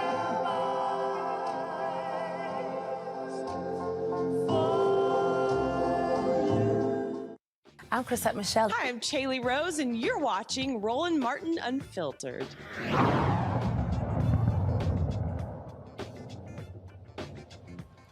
It was a thriving black community in Georgia back in the 1960s, but was destroyed by the expansion of the University of Georgia. The city of Athens displaced 50 black families, citing eminent domain. Now, the Linnentown Project hopes to get Athens and UGA to right this horrible wrong. Here to explain is the president of the Linnentown Project, Hattie Thomas Whitehead. Welcome. Hello. So can you explain to our audience what the Linnentown Project is doing right now and where you see this going? People of Georgia obviously know how important the eminent domain process was as it relates to UGA's takeover and what ended up happening with these displaced black families. What path are you on currently? And can you just talk with us a little bit about some of the impediments or some of the moves that you've made to get here? Okay, well, what we did was we organized in 2018 once we found the data. Dr. Joseph Carter came to town and found the data that had been archived under the urban renewal number. We did not know where the data was. But once we found the data, the first descendants, which is about 6 of us, organized, wrote a resolution, and went to work with lobbying and raising awareness, because this was in the 60s, so it'd been years ago. So no one knew about what happened to the community. Only a few of us, family, friends, and people that we worked for knew what happened in our community. So once we organized and we went to work, and we were determined to get the resolution passed. We held rallies. I took people on tours of the old community. We did everything. We had community meetings. We did everything that we could, and we lobbied the mayor and commissioners to get the resolution passed. So it took a lot. It took a lot because it's only, like I said, about 6 of us, and we went to work and we got the community support. So in February of 2021, the resolution was finally passed. Inside the resolutions, what we wanted to receive, the first thing we wanted to receive an apology, because our community had been terrorized. This community had reached 66% home ownership. Wow. The children were happy. We were in the Deep South in the 60s doing segregation. So the University of Georgia wanted this land, and they wanted it cheap. And the city of Athens enacted eminent domain to get the land. But it was University of Georgia's responsibility to get us out of the community once the property acquisition had been made. So they terrorized us. They dug big ditches. They opened ditches, left them open. And when we got home from school as children, we had to jump over the ditches to get inside our homes. The community was closed off. The streets were closed off. So access to the community was hard. We saw our neighbors' houses burned by the fire department, and some of the houses was pushed down. So during that period of time, it was just hard. And also, there were no meetings. No one came to the community to explain what was going on. So the adults in the community did not know anything about eminent domain or urban renewal. So the only time that we knew anything that was occurring was we saw this big sign that was put up and said, urban renewal number and University of Georgia and the city of Athens. So by that time, we knew our parents knew that the University of Georgia wanted our property. So they went to work. We were redlined. The 35 families that lived there had to move. And at that time, you could not move to any community because it was doing desegregation. You had to move only where Black families lived.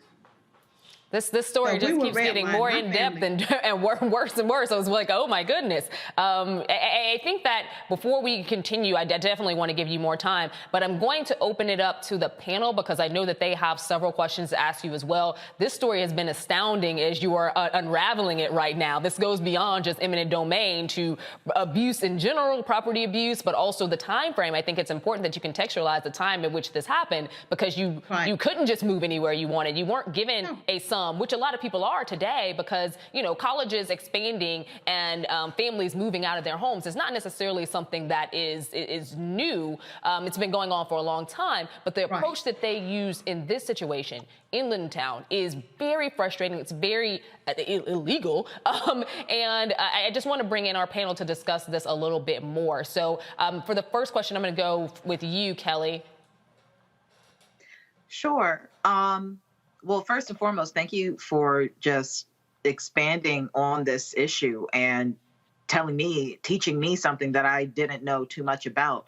I guess my question to you is, what is the ultimate end goal in all of this? And do you plan on, should you be successful, do you plan on taking the model that was used to get what you need to other places around the country that have a similar story to yours? Because there are plenty of Black towns that were taken over by eminent domain, and those people want those back as well. Well, Our story basically it can be used throughout the state of Georgia and throughout the country because we were able to get the resolution passed.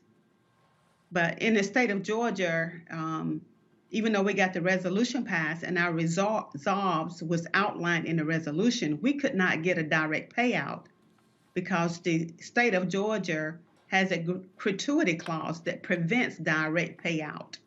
So we had to work at this differently and what resolves that we wanted since we were already at the table.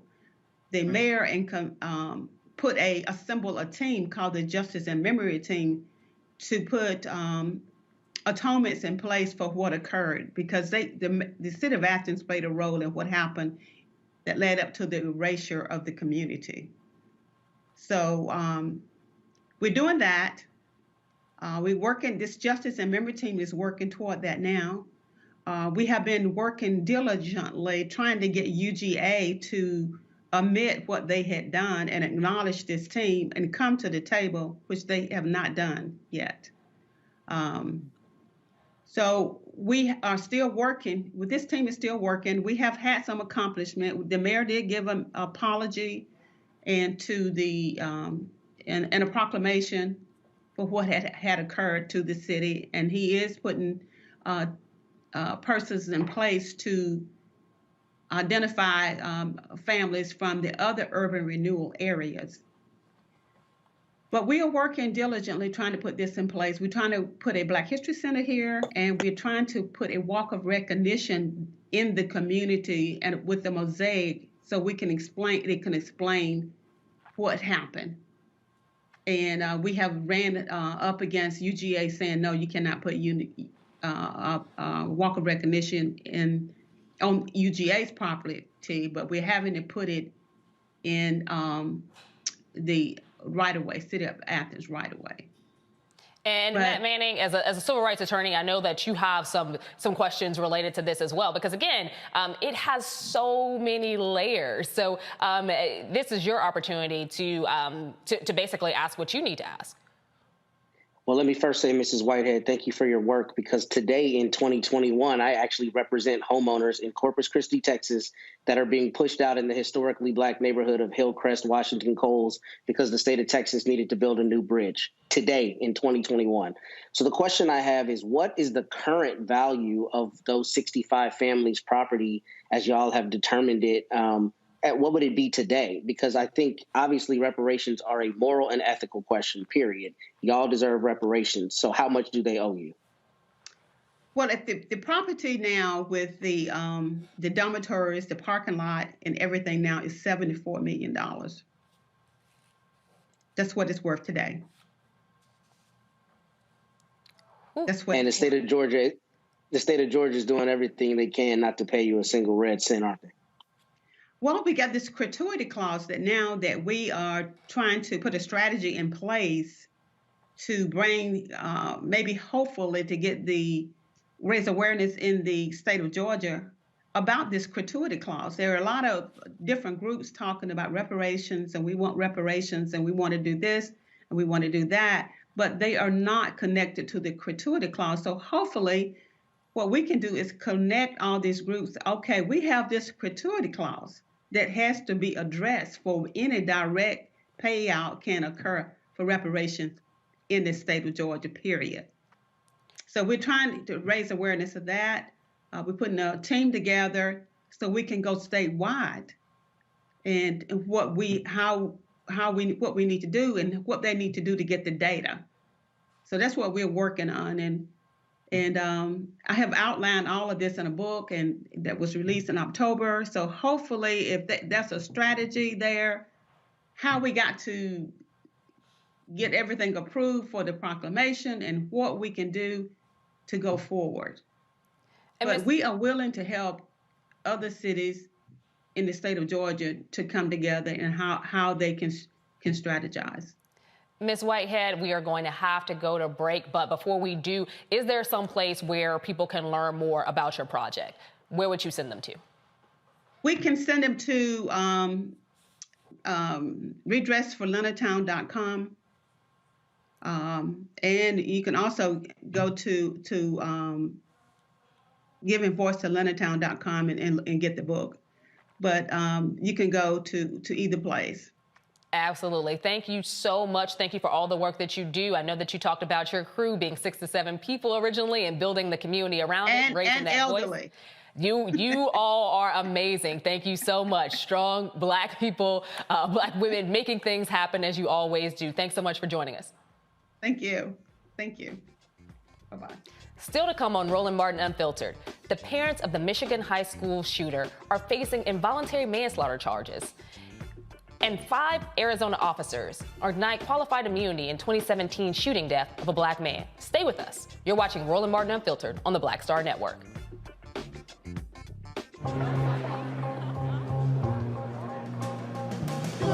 Are the stars out tonight?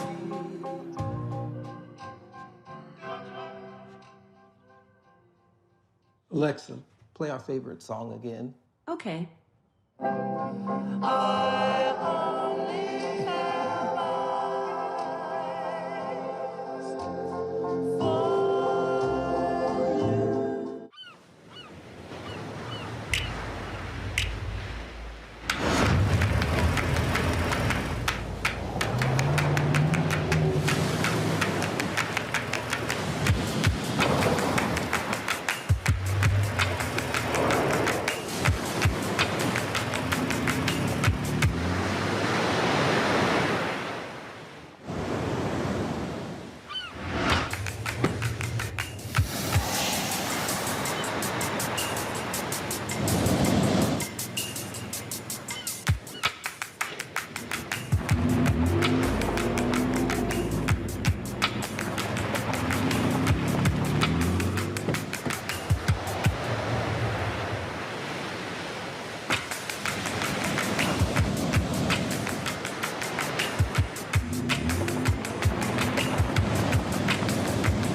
Maureen is saving big holiday shopping at Amazon. So now she's free to become Maureen the Merrier. Food is her love language, and she really loves her grandson. Like, really loves. Hello, everyone. I'm Godfrey, and you're watching Roland Martin Unfiltered. And while he's doing Unfiltered, I'm practicing the wobble.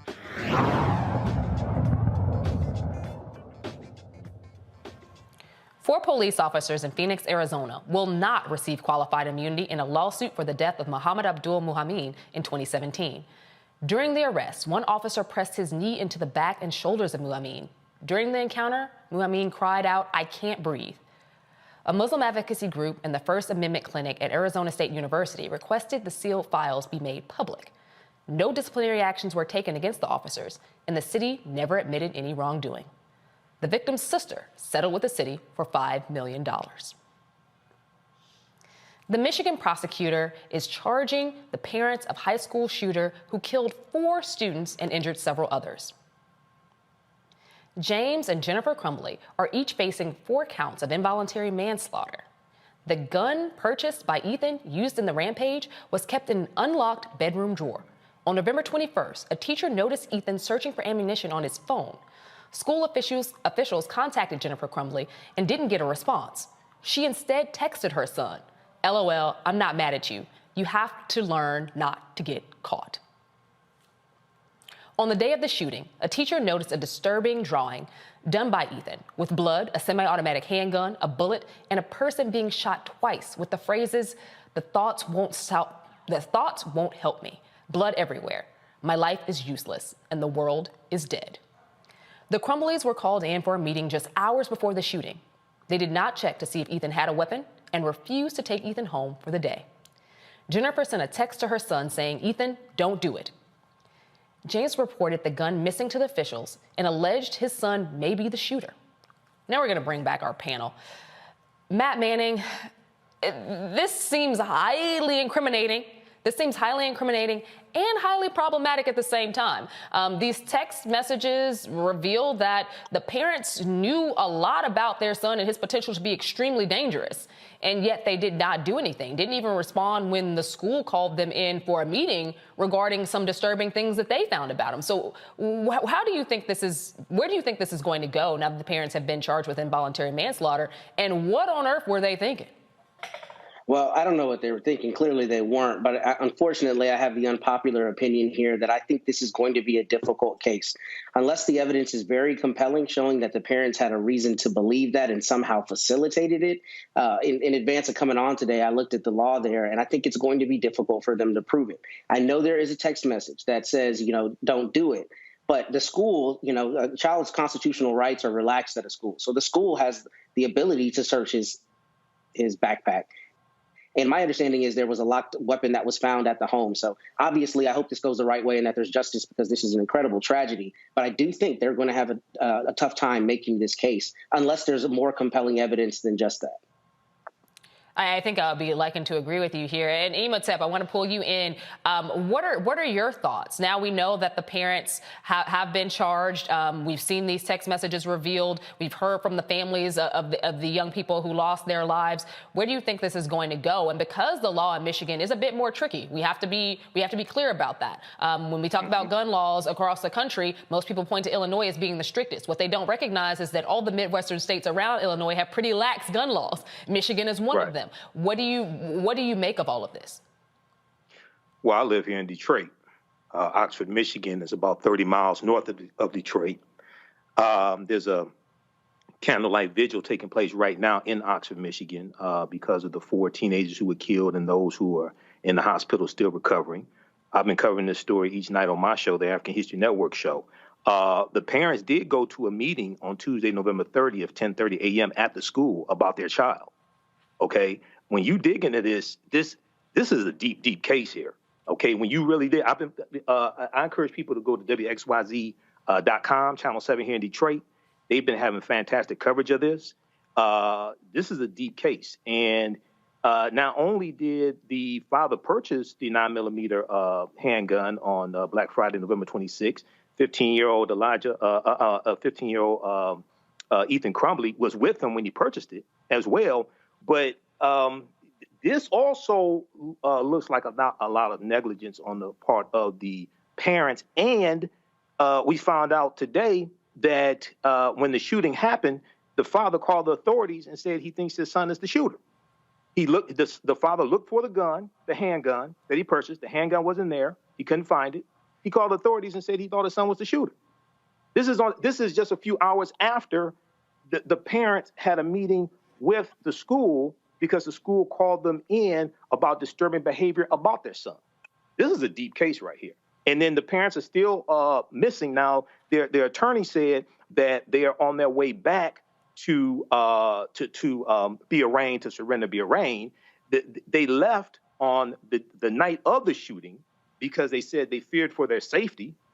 My thing is, why wouldn't you have your attorney contact Oakland County Sheriff Michael Bouchard and say, hey, they fear for their safety? Can you get some deputies to guard them outside their home, something like that? You just run? Nah, this is deep right here. I'm just glad this ain't in Detroit. Let me just say that. I'm just glad this ain't in Detroit.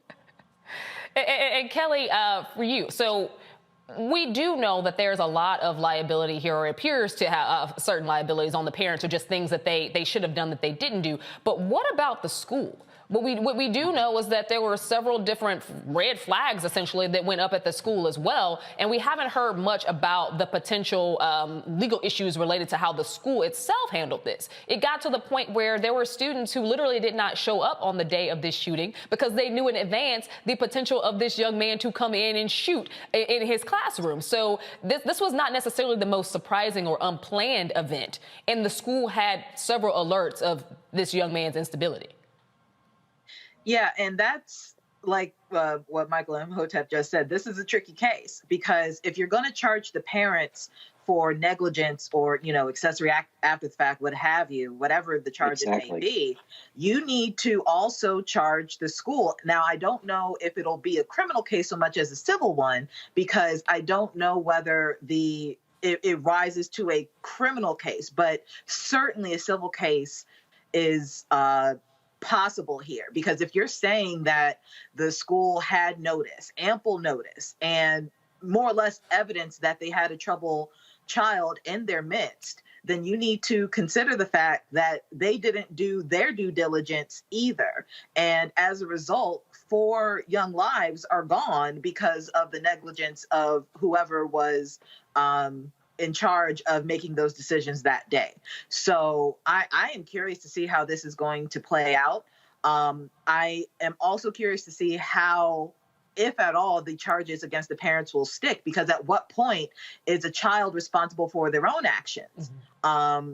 Because it's not like the parents pulled the trigger. You know what I'm saying? And granted, there was a lot of lax parenting, to say the least, in this regard. But at the end of the day, the 15-year-old young man, because he is being charged as an adult, he had the wherewithal to bring the gun to school. He had the wherewithal to kill 4 people with that gun. He also had the wherewithal, frankly, to warn the school that he was going to do it. So, you know, again, tricky case.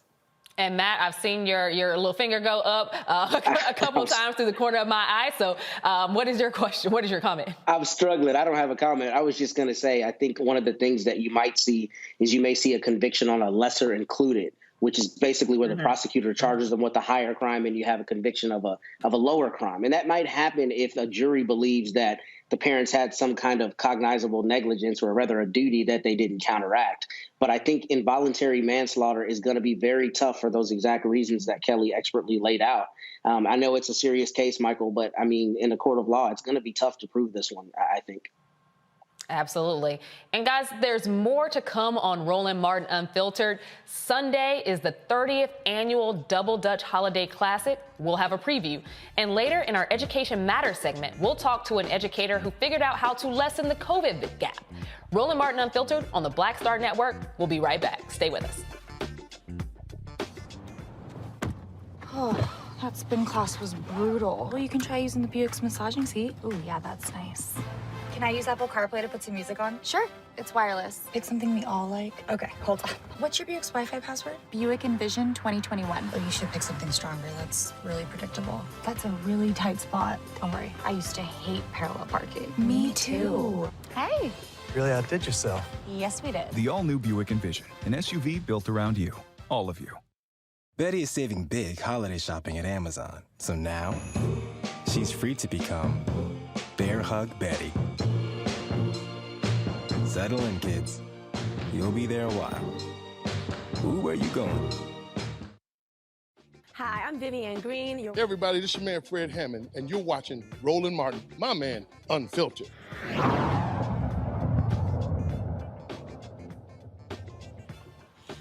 On Sunday, the National Double Dutch League will host the Holiday Double Dutch Classic at the world-famous Apollo Theater. Lord knows I can't do double dutch, so maybe I'll learn something in this segment. Joining us now to share more about the importance of the sport and details about the tournament this weekend is board member of the Double Dutch League, Dolores Finn-Layson. Glad to have you. Hi, thank you. Absolutely. So can you tell us a little bit more about this weekend, its significance, and what do you have to say about this new wave of generation? Double Dutch has lasted for so long, and so many people are excited about it. So what does this weekend hold, and how did you get involved?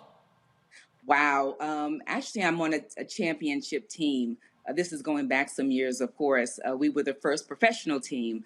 We're known as the Fantastic Four Double Dutch team. However, this Sunday's event, which is going to be spectacular, it always is, it is the 30th annual Double Dutch Holiday Classic, as you mentioned. David Walker is the founder of this wonderful event. He is actually the individual who first governed the body of the sport of Double Dutch. He recognized early on that there was nothing for young girls to do and to call their own and to get out there and showcase their talent and their skills, especially in a street sport. So I do applaud his efforts for that, for sure. So I've always been a turner. My legs never quite did what they need to do for Double Dutch. And I think at this point, I'm too old and too risky to try it. But No. Trust me, I do understand. I can't do what I used to do, But the thought is still there, and the desire is still there. But these young kids are fascinating. I love the fact they come out to compete. I'm a native New Yorker, and when we were competing, you go big or go home. And of course, we went out there, we went big, which made us unique and phenomenal. And I would say we were just simply fantastic, which got us recognized, and we did a lot of extraordinary things worldwide. Are there specific divisions, and how does this work? Because double dutch is a very strenuous sport. Anything having to do with jump rope happens to be, but this one is very strategic. People do it for a long time. Like, I've never seen a shortened version of double dutch ever. Like I said, I turn or I watch. But at the end of the day, this is something that these young people take, young and older, take very, very seriously. So can you explain what some of the competition actually looks like in terms of how you advance? What is going on here? Okay, there are three categories. There's the speed competition and compulsory and freestyle fusion, which is what everyone loves. That's when a team can come out and showcase their talents. And let's not get it twisted. You need balance, resilience, coordination, timing, and yes, gymnastics. All is a part of double dutch today, competitive double dutch. And what happens when you win? Well, of course, bragging rights, but you do get trophies. There is some monetary gifts, and there's jackets, and all kinds of fun. I'm sorry? I said, and your recruitment process. So how do people get to the tournament? Is this something that you recruit from across the country? What are some of the steps to make it to the tournament level? Yes, well, anyone could come and enter the competition. I would strongly suggest people just, get familiar with the competitive sport of double dutch, because it is totally different from street sport, the street sport of double dutch. Once again, you're competing, and you want to be the best that you could possibly be when you get up there on stage, especially at the Apollo. You want to give it your best shot, and you're really going to need some discipline to do what's needed to be done in order to win. And like I said, they come big at the Apollo. So I'm always floored when I see these young folks come out to compete. And it's usually started, I think, fourth graders on up. Yeah, they come out. Well, you definitely can't not come big. It is the Apollo. It comes with all the history associated with it as well. Yes, indeed. You mentioned at the top of this segment about what this meant to young girls, specifically giving them something to do in terms of being active, something that they could do outside. When we think of some of those sports, a lot of them have historically been geared towards boys, not necessarily girls. So what have you seen in terms of the growth and development of some of these young women from taking part in a sport like double dutch? Well, it was like when I was jumping, it was like about time. Because the boys had basketball, they had soccer, they had football. What did girls have? We didn't have anything. And that was kind of depressing. So the fact that, you were able to jump double dutch and jump well, and to get out there and say, wait a minute, this is now a competition. Not only am I representing my hood, we got to represent the state, and then we got to represent the country. So it was fascinating. All from a street sport. Is this double dutch tournament going to be streamed anywhere? Where can we learn more? Where can we help to support you and what's going on with this? Because it seems so exciting. Oh, it's phenomenal. You can start by going to the National Double Dutch League. Go to their website. You're going to see some fascinating things, a lot of great footage. The ropes that are used in competitive double dutch, there is a difference. Back in the day, we used whatever we had. Like, the cable guy thought he was just dropping off the cable, right? No, we took some of that cable and we used it to go outside and jump double dutch. So, yeah, we were very innovative back then. Whatever it took, just to get out there and just jump. I'm going to bring in the panel to ask you a few questions because I know that their ears are burning. And if any of you guys have any double dutch experience, don't make fun of me because I still don't. But we will start with you first, Kelly. I too am kind of not a double dutch person, not even going to lie to you. 2 left feet and my turning skills were trash. But my question to you is, what is the process for young girls to get to the level of professionalism in this sport? And are there like I'm in DC, are there other what's the word? Are there other events like this elsewhere in the country, or is this kind of like the big shebang each year? This is the big shebang each year. It really is. There are a lot of professional teams now that go out and they do a lot of exhibitions, but the National Double Dutch League has done a great job in honing the talent at the league and showcasing everything at the Apollo. I would definitely encourage young girls to really just look for a good team that they could mirror and go out there with some discipline, wanting to jump, wanting to compete, wanting to be the best that they can possibly be. And I must say, back when I was jumping with Robin, Nikki, and Deshawn, I have to name my teammates, we stayed out in the street. Once we left the gym, got kicked out of the gym, actually. And because we couldn't stay there any longer, we hit the street. And we would stay and jump on the pavement, practicing until the street lights came on. Literally. That's what we did. That was our discipline. But we wanted to be the best that we could possibly be. I think our young people have a lot of distractions, and that's a little disappointing. But it's a great athletic sport. Matt Manning, your question. I might have missed this earlier, but did you say how many competitors do y'all expect in the Classic? Oh, wow. Historically, we've had, I want to say maybe 150, 200 people. We have a lot of international teams, believe it or not, come and compete at the Apollo from fourth grade on up. We have an open division.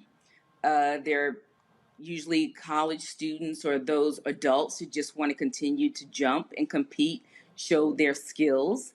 And I would love for younger people to just come out and just get involved. There's a lot of things they can do. And I know the PSAL have also an organization. They also have a public school league, and you can go and get involved with Double Dutch. But yeah, start with your local school, public schools. Once again, hit up the league, find out what's happening. There are a lot of teams out there that would love to coach and mentor. And Michael. All right, Sister Walker, thanks for coming on today. This is like a great opportunity. Actually, I'm Dolores Finlayson, and I apologize. Sister Walker is running around for Sunday's event. Oh, okay. I'm sorry. I was looking at the rundown No, sheet here. Quite Okay. right. All right. In middle school, I participated in the jump-a-thon, and I learned to jump rope. We really didn't do double dutch a lot, but I have a deep respect for the cardiovascular conditioning it takes to be able to do double dutch. Yes. Okay.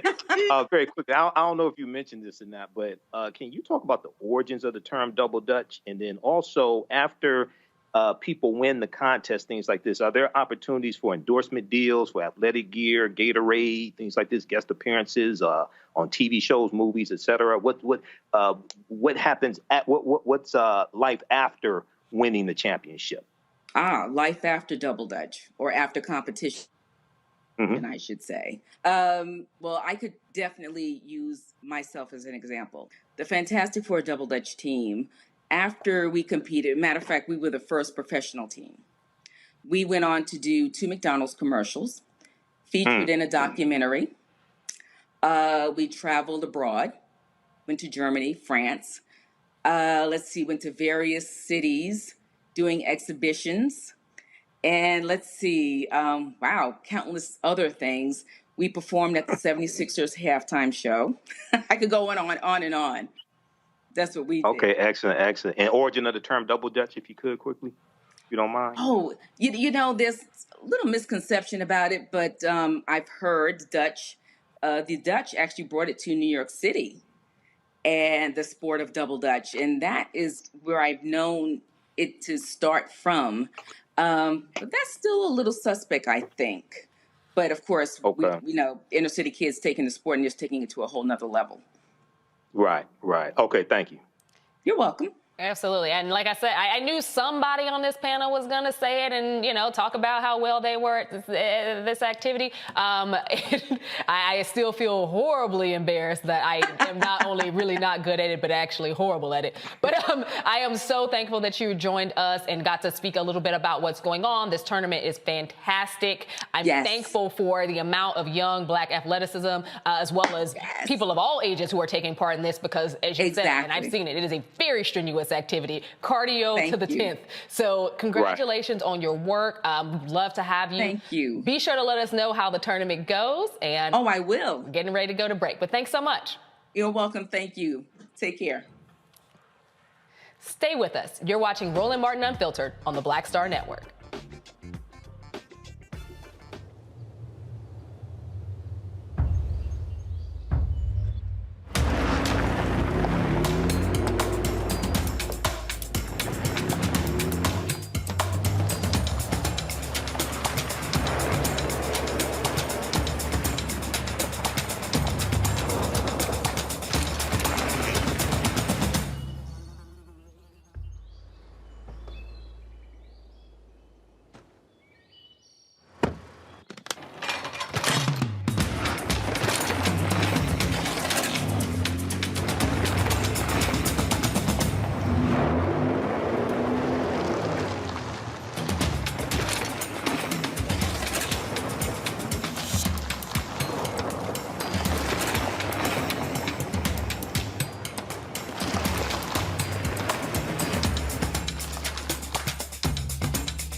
Time to be smart. When we control our institutions, we win. This is the most important news show on television of any racial background. Y'all put $2, $3, $4, $5, $10, $15, $20, $30 on this and keep this going. What you've done, Roland, since this crisis came out in full bloom. Anybody watching this, tell your friends. Go back and look at the last 2 weeks, especially at Roland Martin Unfiltered. I mean, hell, go back and look at the last 2 days. You've had sitting United States senators today, Klobuchar and Harris. Whatever you have that you can bring to Roland Martin Unfiltered to support it, please do, because this information may literally save your life. Watch Roland Martin Unfiltered daily at 6 p.m. Eastern on YouTube, Facebook, or Periscope, or go to RolandMartinUnfiltered.com. Support the Roland Martin Unfiltered Daily Digital Show by going to RolandMartinUnfiltered.com. Our goal is to get 20,000 of our fans contributing $50 each for the whole year. You can make this possible. RolandMartinUnfiltered.com.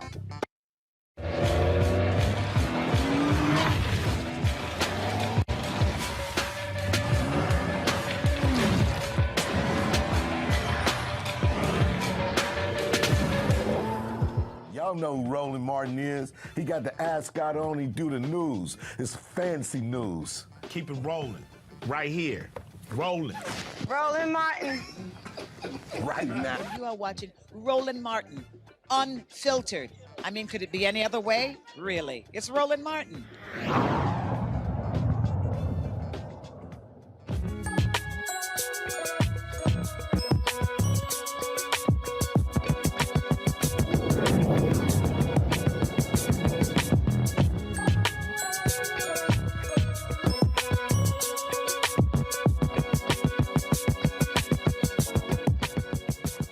First semester of full-on in-person learning is almost over. Educators knew there would be some kind of impact on the students returning from the virtual learning environment. One issue is called the COVID gap. A lot of students who were already behind fell even further behind during the pandemic. One Washington, D.C. school found a way to lessen that gap. Joining me now is Dr. Marco Clark, the founder and CEO of Richard Wright Public Charter Schools. Welcome, Marco. Thank you for having me. So this is something that I am extremely interested in as an education advocate, as somebody who has worked in one of the largest school districts in the country, Chicago Public Schools.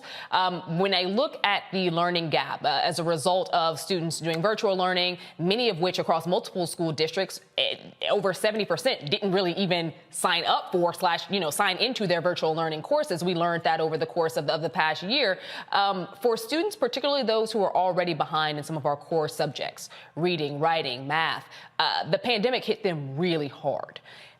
How has your institution been able to lessen that gap? And thank you for pointing to the fact that the gap isn't solely just because of COVID-19. In many cases, it existed for several students regardless to that. But how have you been able to lessen that gap and kind of pull students up to speed despite the fact that we're technically still in the COVID era?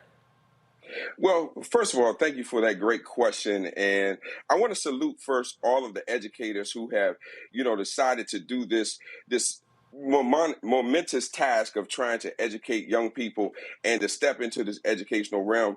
As we showed everyone, when schools are closed, the whole country shuts down, the whole world shuts down. And so one of the things that we learned and how we could close this gap a little bit when students came back that was already there, the 3 to 5 year, typically the gap that existed between students in urban America, we wind up now having a gap that's over a decade.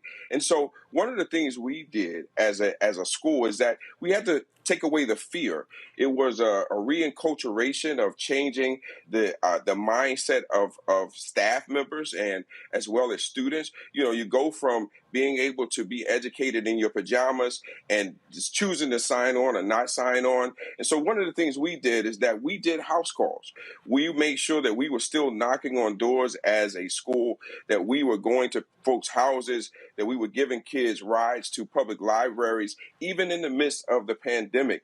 The other thing that we did is that we led the charge in understanding that everyone had to be vaccinated. And so part of what we did as an administration and as a team, 100% of my administration and my staff decided to become vaccinated because we knew that that was the way to change the minds of people who had fear in them, including the administrators and the teachers themselves.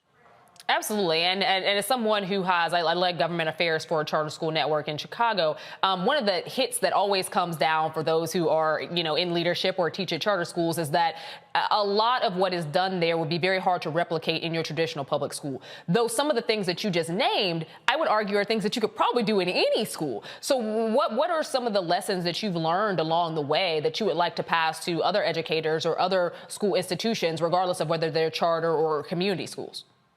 Well, we learned that, you signed up, first of all, you signed the application and it takes more than just saying, I want to be an educator to get this work done.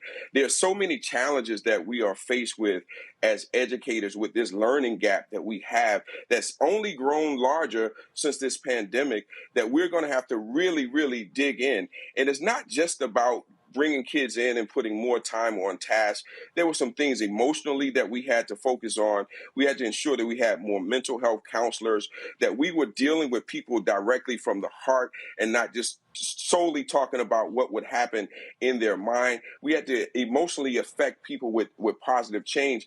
And our young people had to trust the example that we were showing them. One of the things that we did at Richard Wright Public Charter Schools, and salute to my team and staff for making it happen, is that we were on the ground. We made sure that we utilized Zoom as a great platform to talk to our constituents, to make sure that we kept our school culture going, that our young people felt like that we were in their living rooms every single day, that they were committed to the work that we were doing because we were committed to them.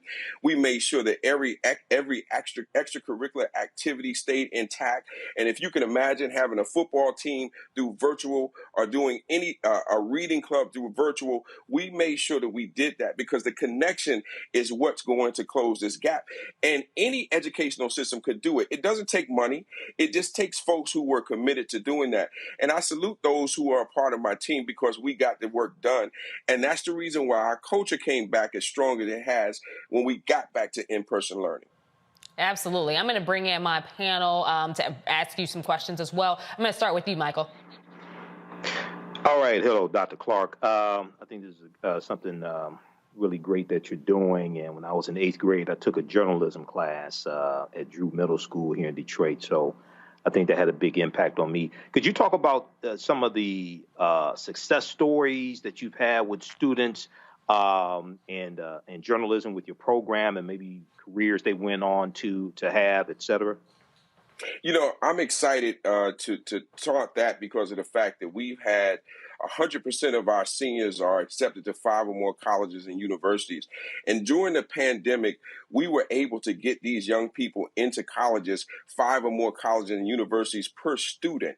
And those individuals have gone on to become mass comm majors, journalism majors at colleges all across the country. We were awarded over $4 million in scholarships with young people who were working during this pandemic. The success story is that we have students who have graduated with journalistic backgrounds who have come back to now work at Richard Wright Public Charter Schools, and they are teachers, administrators, IT directors in our organization, and they are doing the work that we trained them to do during the time that they were in school. And so for that, we are so grateful and thankful that our mission is actually working the way it's supposed to. All right, that's great. Thank you. And Matt. Congratulations on all your success, Dr. Clark, and what you're doing for the kids. My question to you is, what have you found to be the role of parents in terms of being effective in helping y'all facilitate the lessening of that gap? You know, we have not let parents off the hook at all. We made sure that we kept them in the gap at all times, that we were speaking to them on a weekly basis directly. I even wrote a book called Parents, Where Are You? The Kids Are Out of Control. And that book itself was a blueprint to ensure that parents understood exactly what their roles were. We transformed parents from being just parents to teachers, because they actually needed that. So we had what we call Parent University, that we were actually training parents weekly on how to teach lessons at home so that the learning gap would not be as large once our students got back in. And I must say, we were giving parents homework. We were making sure that they were staying on top of algebra, English, Latin, and all of those subject areas so that they could actually help the young people and help our students stay on track during this time of this pandemic. And Kelly. Sure. As a DC native, I just think this is absolutely fantastic for students in the district. My question to you is, when things happen on the national scale that ends up in DC, how do you integrate like the real world events that happen? For example, even the George Floyd situation and other Black Lives Matter cases that come up. How do you integrate that into the curriculum and have the students leaned into that? If you could just expand on that a little bit.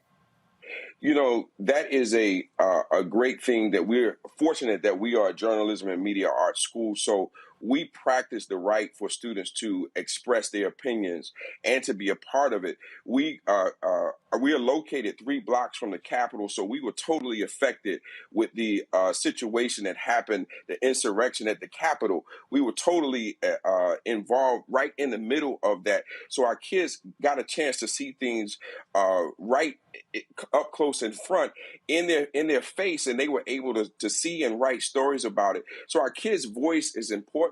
We are letting them exercise that. We even a few years back allowed them to do a school walkout where they actually led a forum down to the Capitol to voice their opinion about what was happening with the shooting at the school in Florida. So that is very important to us as a school and as a journalism school, the only one in the entire country that we are voicing this. And so we have students from Ward 7 and 8 who come from the lowest socioeconomic wards in the District of Columbia, and they are coming across the bridge and getting this information and being able to go back in their communities and have a voice of what that actually means to do real journalism.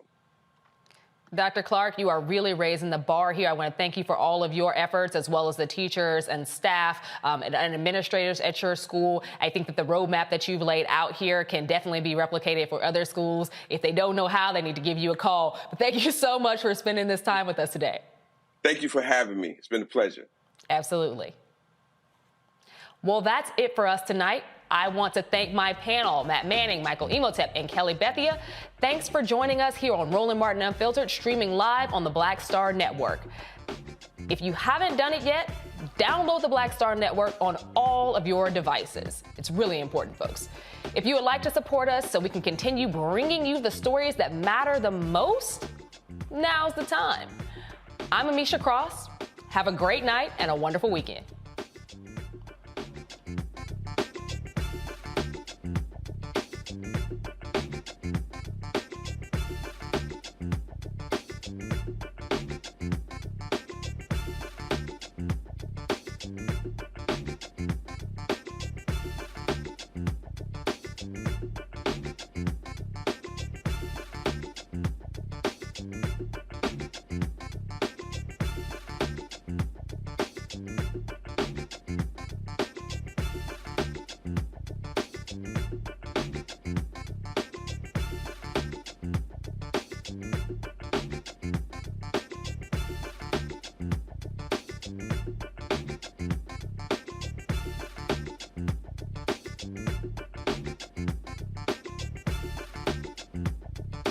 TV.